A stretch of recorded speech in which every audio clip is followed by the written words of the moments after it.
में trainee doctor की तो मौत हो गई, लेकिन उसके साथ दरिंदगी करने वाले सपने में भी नहीं सोचे थे कि हमेशा की तरह इस बार वो अपने मंसूबों में कामयाब नहीं हो पाएंगे।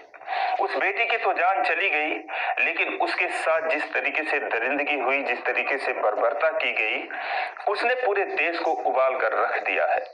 और उससे भी ज्यादा जब से सीबीआई ने अपने हाथ में एक केस लिया है, रोज ऐसे ऐसे खुलासे हो रहे हैं कि जिसको जानने के बाद आपके भी पैरों तले जमीन खिसक जाएगी। वो लेडी ट्रेनी डॉक्टर जो थी, ऐसे ऐसे खुलासे करने वाली थी, सबूतों के साथ सोशल मीडिया पर आने वाली थी। ये सब कुछ जानने के बाद आप सोचेंगे कि वो हॉस्पिटल था या क्या था।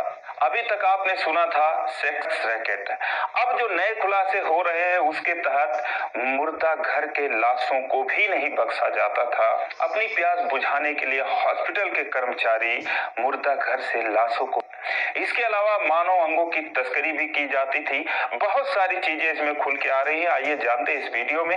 लेकिन वीडियो में आगे बढ़ने से पहले बस वही रिक्वेस्ट को लाइक कर दीजिए, चैनल को भी सब्सक्राइब कर लीजिए ताकि मेरा हौसला बढ़ता रहे।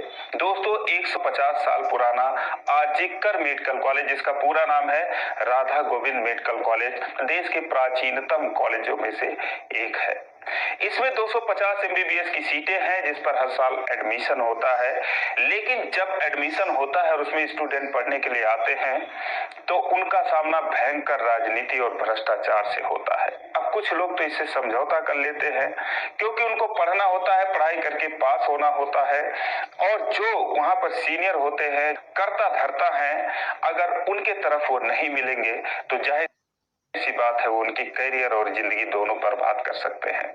लेकिन जो कुछ लोग ऐसे भी होते हैं जिनका जमीर जिंदा होता है, जैसे कि ये ट्रेनी जो लेडी डॉक्टर थी 31 वर्ष की। अब दोस्तों, जैसा कि मैंने बताया कि हर कोई का जमीर मर नहीं जाता, हर कोई उसूलों से समझौता नहीं।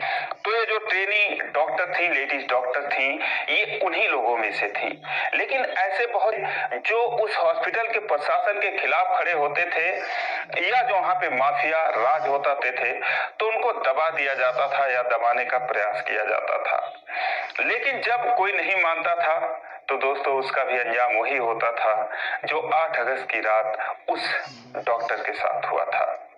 दोस्तों, वो कई ऐसे अहम मुद्दों पर खुलासा करने वाली थी। इससे पहले जो थी वो स्वास्थ्य भवन में शिकायत लेकर गई थी। जो कुछ यहाँ पर हो रहा था उसका डिटेल्स उन्होंने दिया था, और जब वहां पर भी उन्हें उम्मीद की किरण नजर नहीं आई, उन्होंने सोचा कि ऐसी होगी, तो पूरे सबूतों के साथ वो ट्रेनी डॉक्टर मीडिया के सामने आने वाली थी या फिर सोशल प्लेटफॉर्म पर आने वाली थी। लेकिन दोस्तों, इसकी भनक उन लोगों के लग जाती है जो कि उस भ्रष्टाचार में लिप्त थे या जो उसके जिम्मेदार होते हैं। फिर उन्होंने प्लान बनाया कि क्या कुछ किया जाना चाहिए, और उसके तहत 8 अगस्त की उस रात को सिर्फ 5 डॉक्टर ड्यूटी पर होते हैं। उनमें से 3 जो होते हैं उस ट्रेनी डॉक्टर के लेवल के होते हैं। इसके अलावा एक और ट्रेनी है। ये चारों लोग वहां पर थे, लेकिन 4 डॉक्टर एक तरफ, और इन्हें कुछ पता नहीं था कि इनके साथ क्या कुछ किया जाने वाला है। दोस्तों, झांसे में रखा गया।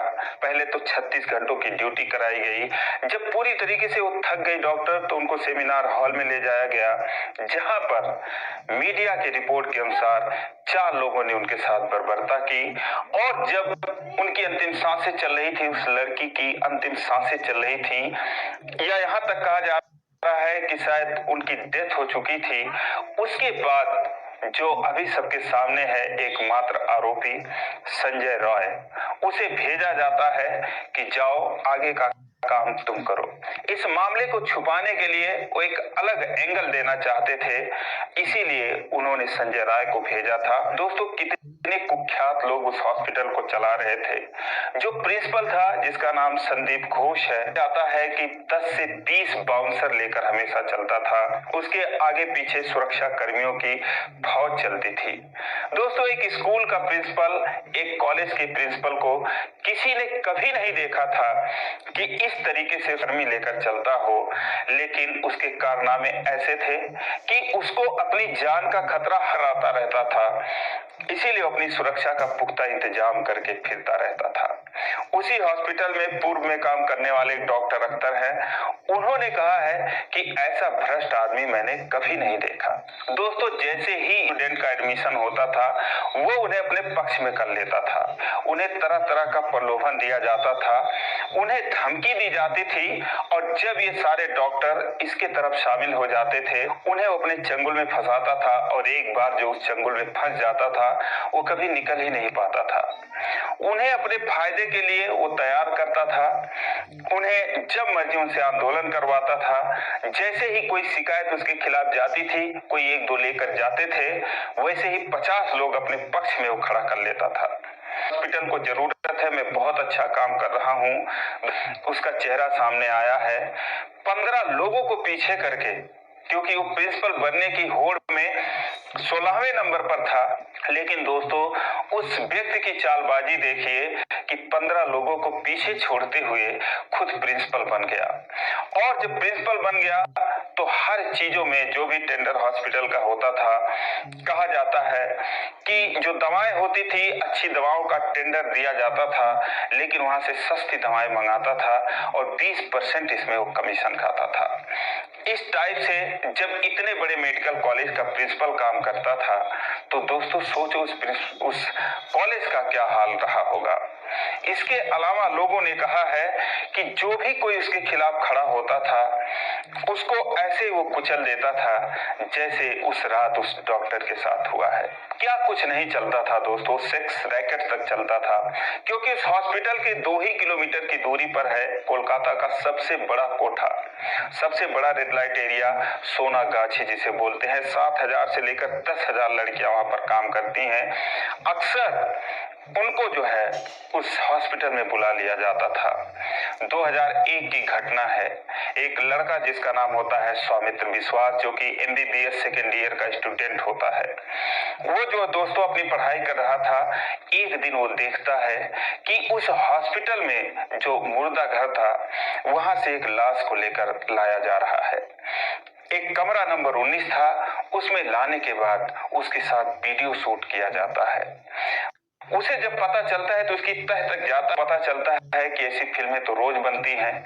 सोनागाछी से लड़कियों को मंगाया जाता है रेड लाइट एरिया से, वहां से लड़कियां आती हैं, बाकायदा कैमरामैन आते हैं और फिर फिल्में शूट होती हैं। जिस दिन वो अवेलेबल नहीं होती हैं उसी दिन किसी नई ताजी लड़की की अगर डेड बॉडी उस हॉस्पिटल में आती थी तो उसको लेकर ये लोग ले आते थे और फिर वो फिल्म शूट करते थे। उसके बाद उसके चेहरे पर एक दूसरे किसी का फोटो वो पोस्ट कर देते थे और उस हिसाब से ये सब काम उस हॉस्पिटल में चल रहा था। कभी कभी वो इसमें अपने ही स्टाफ के, अपने ही डॉक्टरों के फोटो को चिपका देते थे। और सौमित्र विश्वास ने जब एक वीडियो में अपना देखा तो वो पूरी तरीके से भड़क गया और उन्होंने बोला कि मैं हॉस्पिटल के खिलाफ जो इसकी जिम्मेदार कार्रवाई करूंगा, लेकिन उसको दबा दिया जाता है, पूरी तरीके से डरा धमका कर दबा दिया जाता है।